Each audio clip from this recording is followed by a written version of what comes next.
bicycle, di ba? Sometimes we think we understand what is happening around us.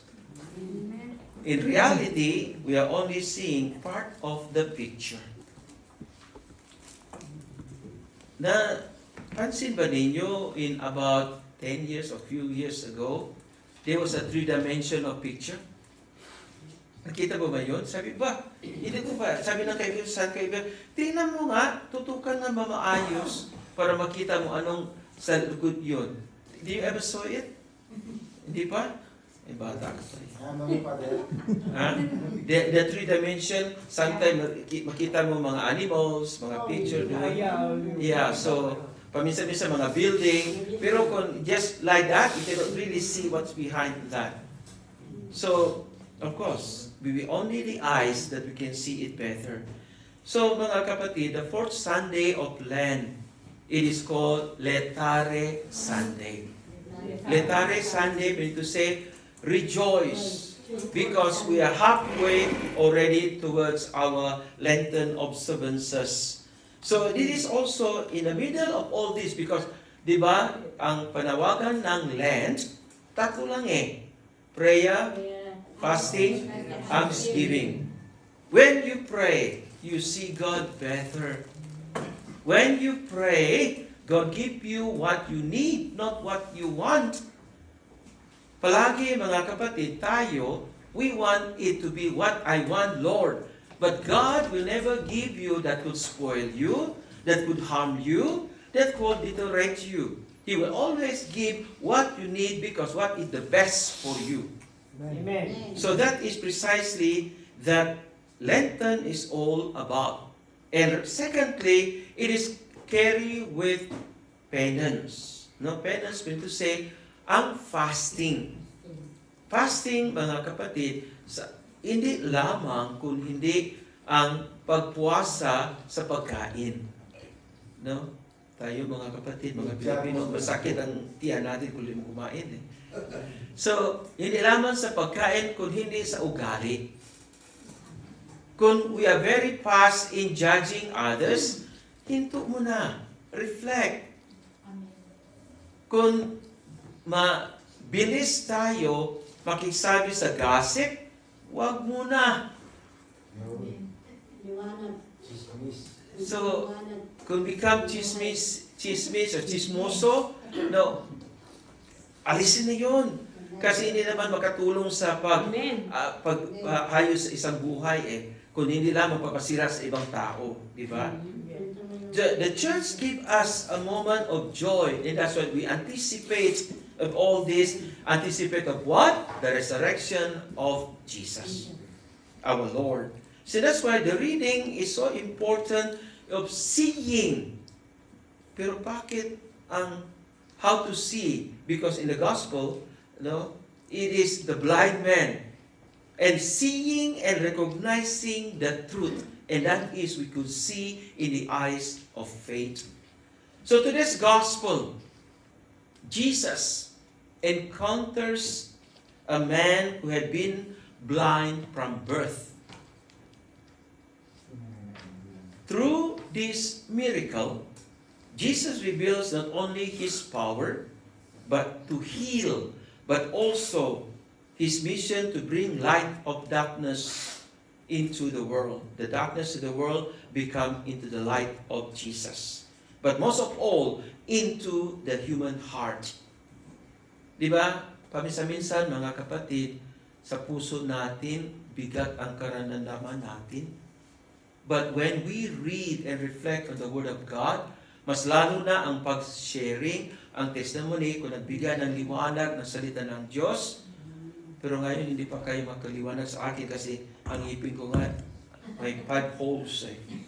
So, pero I try my very best, okay? So that we could also understand what it means in the gospel of today. It's a wonderful gospel.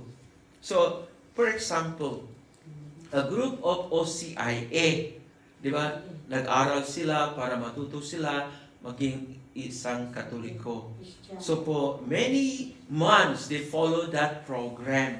And following the program, So that's why this is the Sunday they will receive the second scrutiny. And when receive the second scrutiny is also giving of the creed, the I believe. So in giving of that, gradually, as they were not yet have enough faith, but when they follow the OCIA process, they also see ang liwanag ng Diyos nagbigay ng understanding, peace, love. The same also with us. Di ba, paminsan-minsan sa buhay natin, kung hindi tayo alam ano ba ito ang gawain sa every Sabado, nagpunta kayo dito, blur. Parang, ano sa Tagalog, ngit-ngit. Ang dilim, di ba? Ngit-ngit, dilim. Pero, pag after many years, after following it faithfully and open your hearts and your mind, ang dilim become liwanag ng Diyos. So that is precisely, mga kapatid, tiisin lang ang pag sa dilim, pupunta sa liwanag ng Diyos. At the beginning of the story, the disciple asked a question that many people still ask today. And that is, who sent this man or his parents that he was born blind? Kaninong ba kasalanan? Siya o parents niya o mga tao? Who sinned? That man was born blind. Punishment ba ito? Ng Diyos? Parusa ba ng Diyos? They are looking for someone to blame. Look at into reality. Di ba? Alam niyo yung theology of the finger? Di ba? Sa karamihan tayo, mga sabi, ikaw ang nagawa yun, hindi ako. Ikaw, ganyan eh. Pero hindi nating alam, ang malaking antena pupunta sa taas. Tapos, yung ito, pero tatlo, the Father, Son, Holy Spirit, sabi, ako. So, that's why, kung tayo magtuturo sa iba, kasalanan mo yon eh. Di ba? Ikaw nagawa yun. Hindi. Kasalanan mo yan, Angela. So that's why, how wonderful it is to remind ourselves, iwasan natin ang pag-gossip. Kasi ang gossip is talking about somebody else. So, iiwas yun.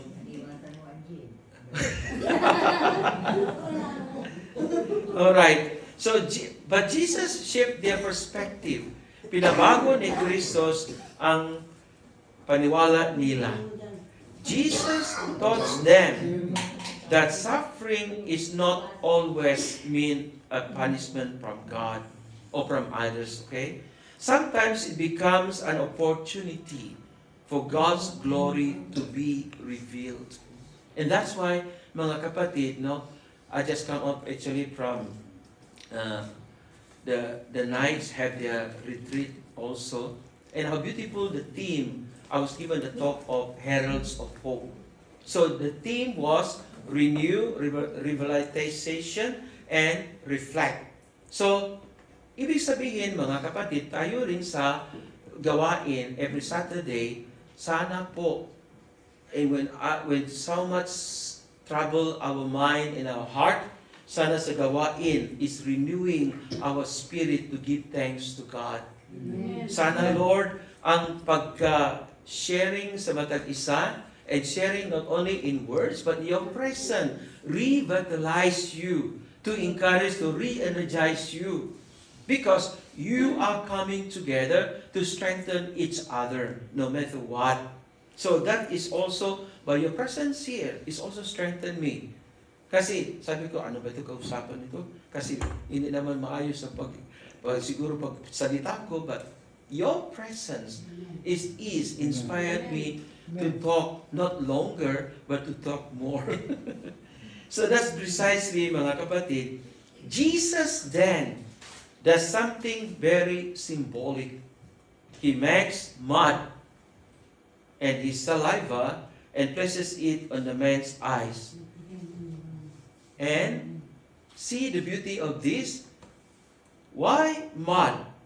These actions remind us the moment in the book of Genesis when God formed humanity from the dust of the earth.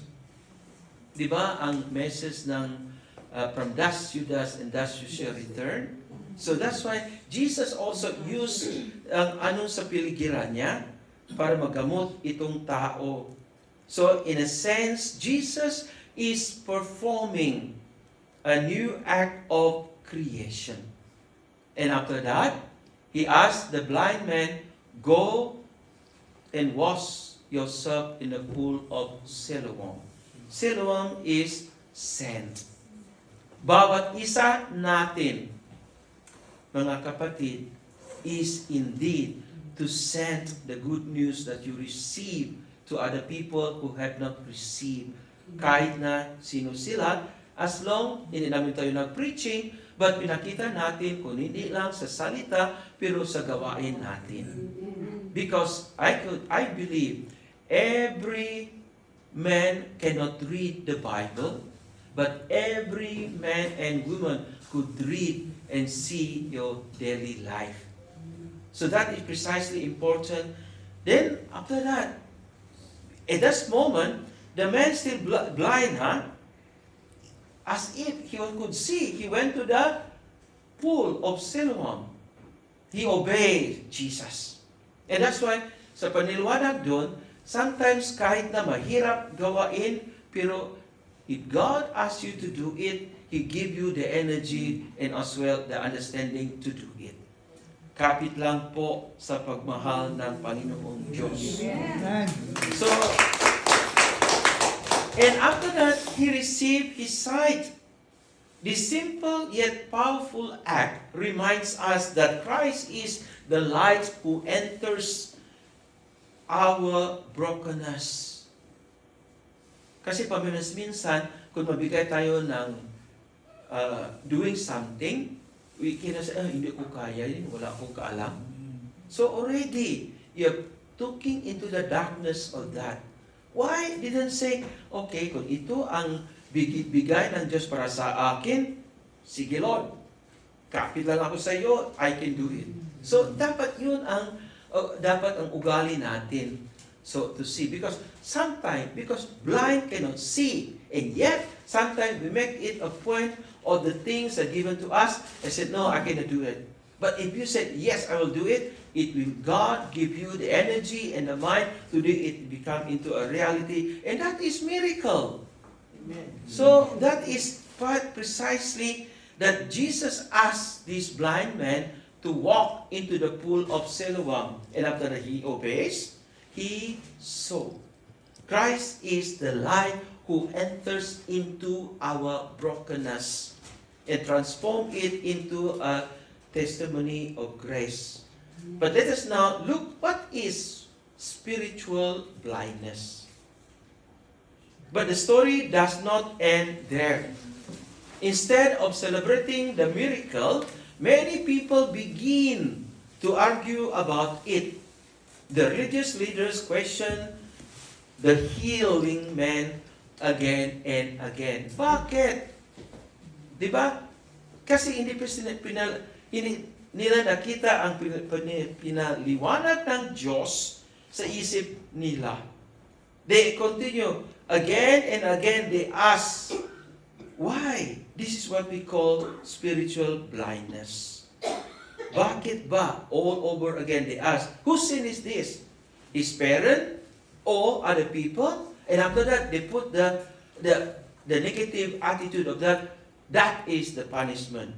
Now, let us tackle that problem. Because the healing happened on the Sabbath. One, darkness already died. That's what Jesus tried to let us understand. Ironically, those who claimed to see clearly were actually the ones who were spiritually blind. For example, the Pharisees, the scribes, they know everything about the laws, They know everything about ang gawain dapat bilang isang leaders ng religious, and yet they were spiritually blind because their pride and rigid thinking preventing them from recognizing of God right work before their eyes. Paminsan-minsan, di ba, sa atin rin, instead of seeing the positiveness of other people, we always want to see the negative attitude of that guy. Ganyan si Angie eh. Ganyan siya palagi eh.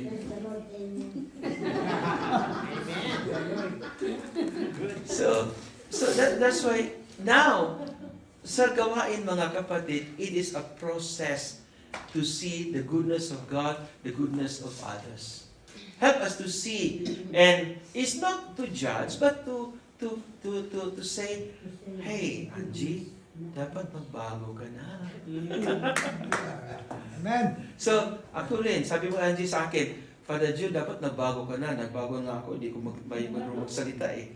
So, their pride and rigid thinking preventing them from recognizing the work of God right before their eyes. Meanwhile, the blind man who had been blind begins to grow in faith. Allah, di ba? How beautiful it is. Begin to see the goodness of God happening in his life. At first, mga kapatid, the process is, he recognized Jesus, the man, who restore your sight. The man, sabi niya. Kasi hindi niya kilala si Kristo eh. The man. Who is the man? I think, for me, he is a prophet. And yet, gradually, di ba?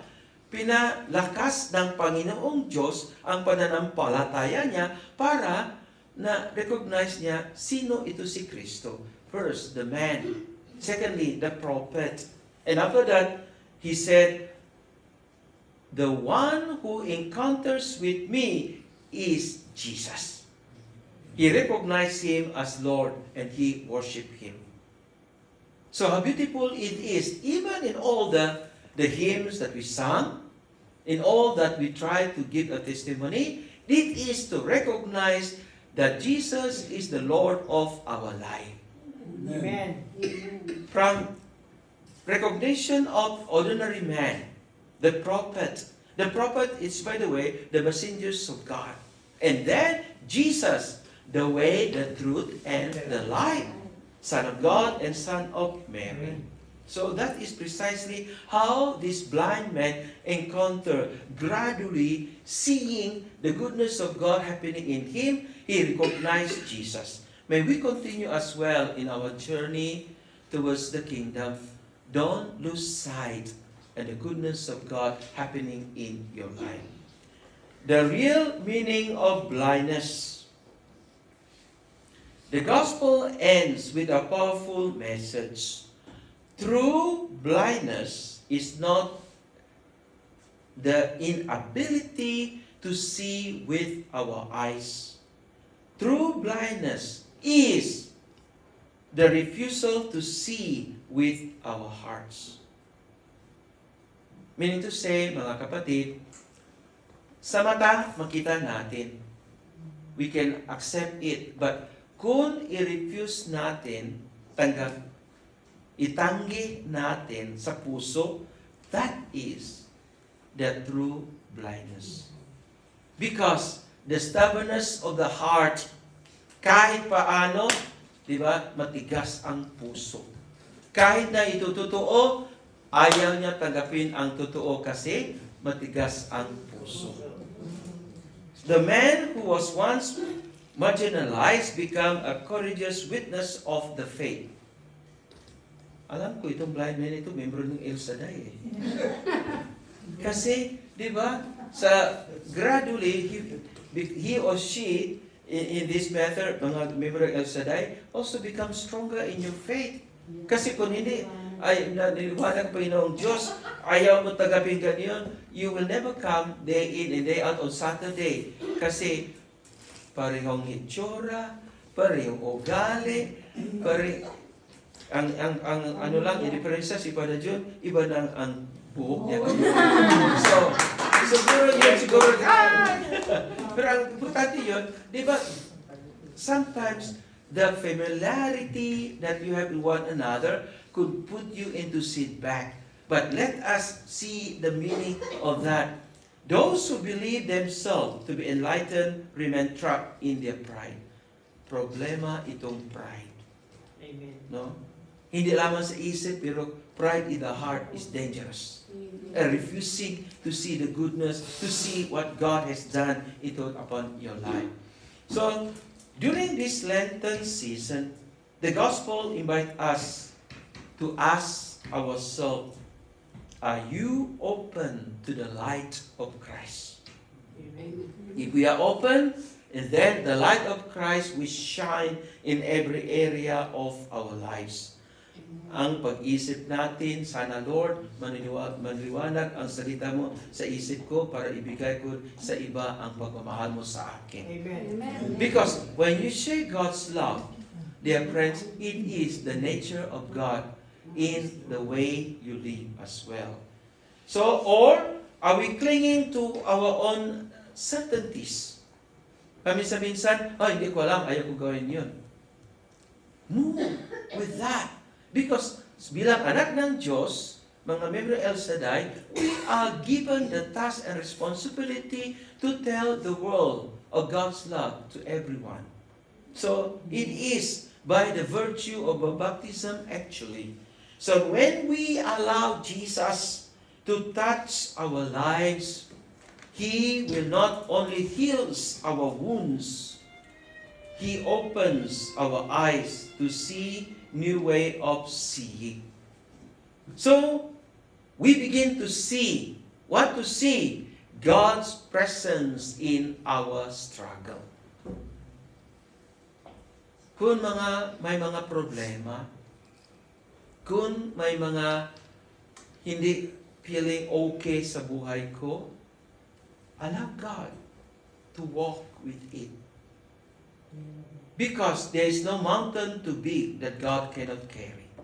As long to see it with the presence of Christ. Now, of all this, let us see with the eyes of faith God's presence in our struggles. And God's mercy in our failures. And God's light guiding our path toward a deeper faith. Buksan mo ang isip ninyo, buksan mo ang puso ninyo, buksan mo ang pag-smile ninyo. Then the beauty of God become into that reality.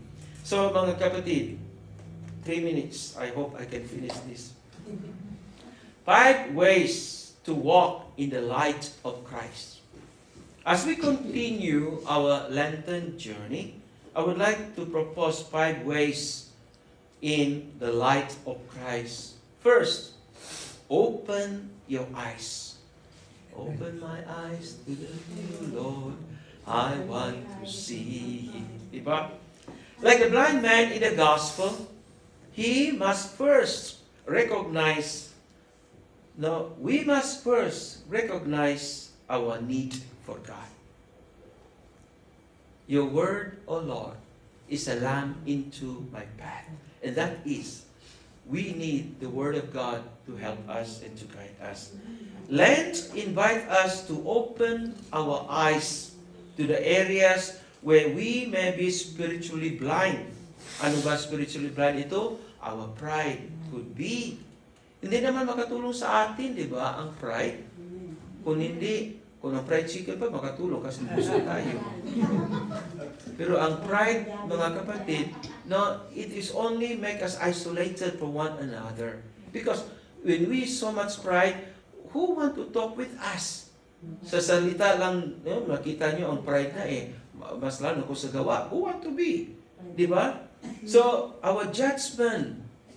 And that's why, even in the Mass, during the celebration of the Mass, when there is the word, they say, it is truly right and just.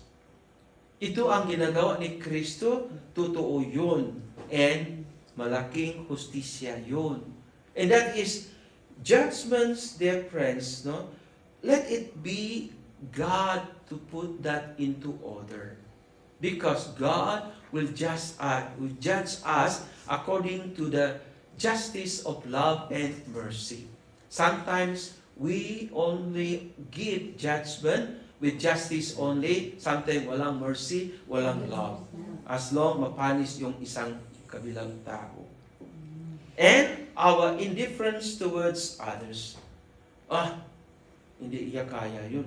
Okay lang sa iyo, pero sa akin hindi. Diba? We try to be indifferent. So, sana wag ganyan. Continue to live with the love of God. Second, trust the process. What do I mean? Trust the process is that when Jesus placed mud in the man's eyes and told him to wash to the pool in Siloam, it must have seemed very strange. Buta siya eh. How can he walk to that? But he used his ear in listening to Jesus. Diba? Na-recognize niya si Kristo, the man, the prophet. And after going to the process faithfully, the man eyes and told him to wash in the pool of Siloam, it must have very strange. Iba eh. Kasi, di ba? Bulag siya. Hindi buta sa Bisaya yan. Bulag sa Tagalog. Bulag bibit, bingi. Pero the beauty of that, mga kapatid, no? He followed the process, trust the process. Yet, the man obeyed. Ito importante. Kahit paano nangyari, obey Jesus. Walking in the light means trusting God even when His ways are not immediately clear. Clear ba? Liwanag? Amen. O hindi? O sige po. Number 3, stand firm in faith.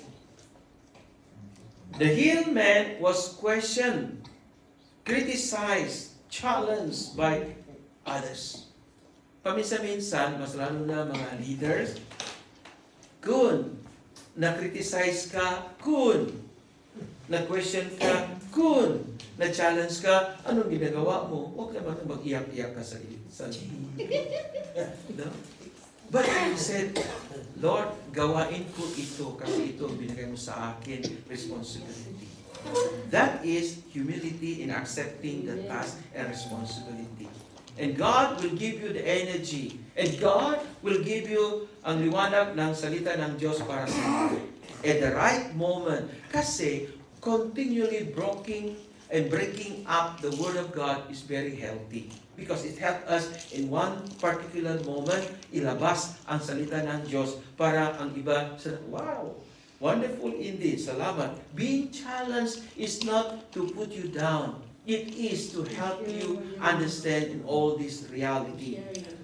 So, because of that, yet, this blind man did not deny what Jesus had done for him. Following Christ requires courage,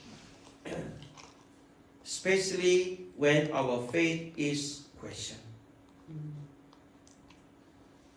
Paminsan-minsan, mga kapatid, na narasan ba ninyo na may ibang tao magsabi sa inyo, kayo, Kuya Jomar, may bukal bang El Shaddai? Napansin mo ba yun? And anybody ask you? No? Who among you? So, okay, if somebody asks you like that, just say, yes, I am. Gusto mo ba paliwanag sa iyo? Don't straight away bump into him or her. Kasi kung hindi mo nagustuhan. So, but continue to pray. Oh, salamat naman at napansin mo, membro, nakita mo, ano ba ito talaga member ng El Shaddai, bilang ilang member ng El Shaddai? Ibigay mo. Then, you continue to talk. And that is, they recognize you as the man or the woman, and the prophet, but hindi kayo si Kristo. So, continue as well in that attitude, di ba? So, when question arise like that, share your faith and share the goodness of the Lord that you have experienced and share it to others. 4, grow in spiritual sight. The man's understanding of Jesus deepened gradually from seeing him as a man to a prophet and finally as the Lord and Savior. Halimbawa, tayo, di ba? Day in and day out, every Saturday, may iba ba renew in what are you doing? Kung hindi na kasalanan ng Diyos. Kasalanan ni you yun. You know? So, but continue despite of all this matter, but continue to walk with faith in your heart, because that could be also a hindrance for you to grow. Our faith grows in the same way as we journey with Christ through faith. We begin to see things differently. And that's why encourage each other to see with the eyes of faith. Not only to see with your naked eye, to see with the eyes of faith. And by doing that, mga kapatid, you can see things differently. We see the church not merely as a social institution, but as a living presence of Christ in the world. Because a Christian you are followers of Christ. And we are the church. And you are indeed continue as well to be the sacrament to one another. We see the sacraments not simply as ancient rules or ritual, but as a moment where Christ reaches out to save us. And how beautiful, amazing, miraculously it is bilang isang Katoliko. Tayo, mga kapatid, ang buhay natin is very much sacramental life. Sacrament, it is make us holy because it is the act of Christ. Diba? In our sacrament of baptism, we become children of God, heirs of the kingdom. Sacrament of confirmation, we are strengthened in our faith. In the olden days, they said, you are the soldiers of Christ. Sacrament of marriage. And through unity of husband and wife, you become disciples, bear fruits of love to one another and your children. Amen. Sacrament of anointing of the sick. It is Jesus who heals. And I remember, dear friends, I don't know if I told you this story already, that when I was in Brunei, there was a sick man who called me in the hospital, and while visiting him to give him anointing, so I talked to the wife, and the wife, sabi ko, kilala kita. Sabi ko, are you ex-nun? Sabi niya, oo, Father. So after that, talking to her, and I said, is your husband Catholic? Sabi niya, hindi po siya Catholic. So hindi pwede ako magbigay ng anointing kasi hindi siya Katoliko, di ba? So, what should I say? So I said, okay, ask him, is he be willing to be baptized? And I will anoint him. Kasi ang lungs niya puno ng tubig. Mahirap talaga maghinga o whatsoever, no? So sabi niya, in desperation, being an ex-nun, she knew what is anointing of the sick, called me. Alam ni Kuya Giovanni, anong tawag si bahan yun? Sa Bandar Sribagawan? Bandar Sribagawan? Assumption? Ako yung miniskulaan din doon. St. George, di ba? So, he called me. Ito ng mga anak ng princess ba? Oo. Doon sila nag-aaral. So, while I was there, so i-baptize ko siya. And after baptism, sabi ko, because kasi he could answer me. I said, I will anoint you now, okay? But Jesus is the one who heals you. So after anointing, went back to the rectory, parang bumalik ang pagkalakas niya. And pagkasigla niya, and after 1 month, actually he was healed. Amen. So, Amen. that's why, mga kapatid, ang sacrament is very powerful tools, di ba? And sacrament, what sacrament again? The Holy Eucharist. So bilang isang Katoliko, is always advisable when you go to Mass, receive Jesus in Holy Communion. Because when you receive Jesus, you share the divine life that God gives to us. And that divine life may sustain us towards our journey towards the kingdom. Ano pa isang sacrament? So, that's why important mga kapatid, because in that moment, actually, Christ is make us holy through receiving the sacraments. We see the Mass not just as a ceremony, but as the sacrifice of the cross made present for us today. Lastly, worship the light. Don't worship darkness.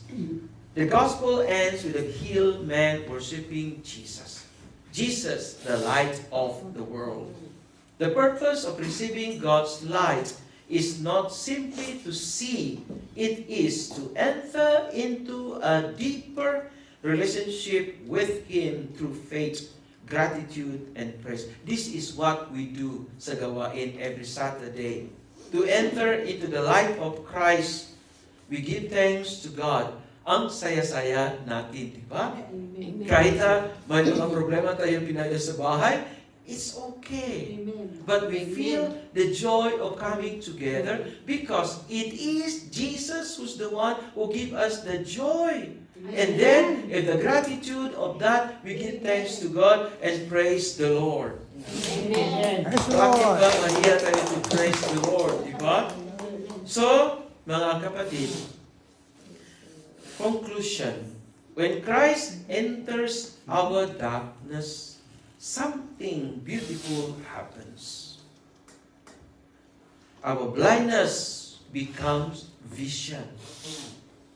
Our confusion becomes faith. And our lives become a testimony of God's love.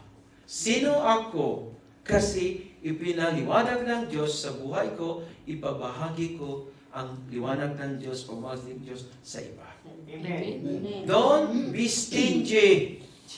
Amen. Ibigay ng todo-todo ng Diyos for God so loved the world that He gave His only begotten Son to be with us.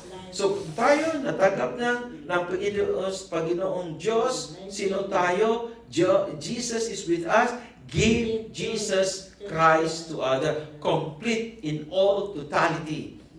Hindi lamang say, paano ako? God will give you more. So, the more we participate with faith and attention in the Mass, the more blessing we will receive from it.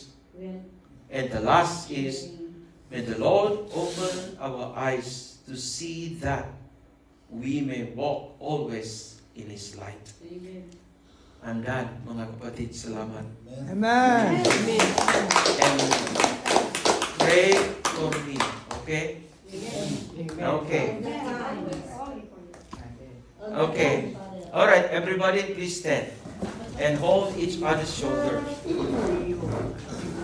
as I pray and pray for your healing as well, okay? All right.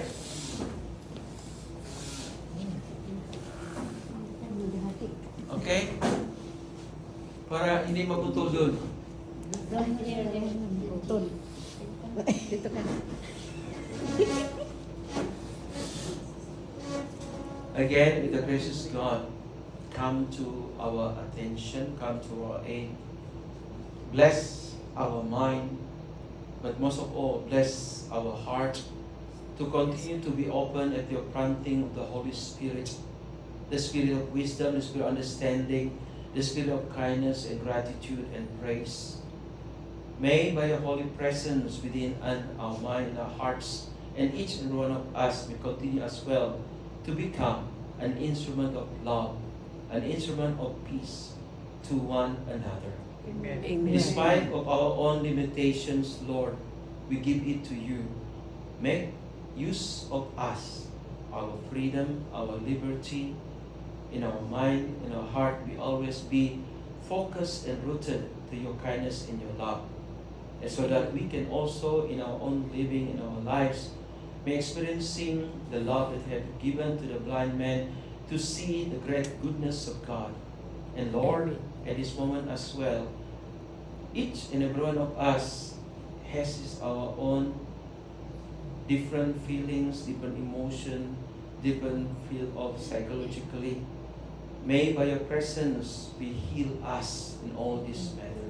Amen. And guide us also, but most of all, if we have a broken heart and a broken mind to understand different things, help us to see the light of Christ be working as well in our lives.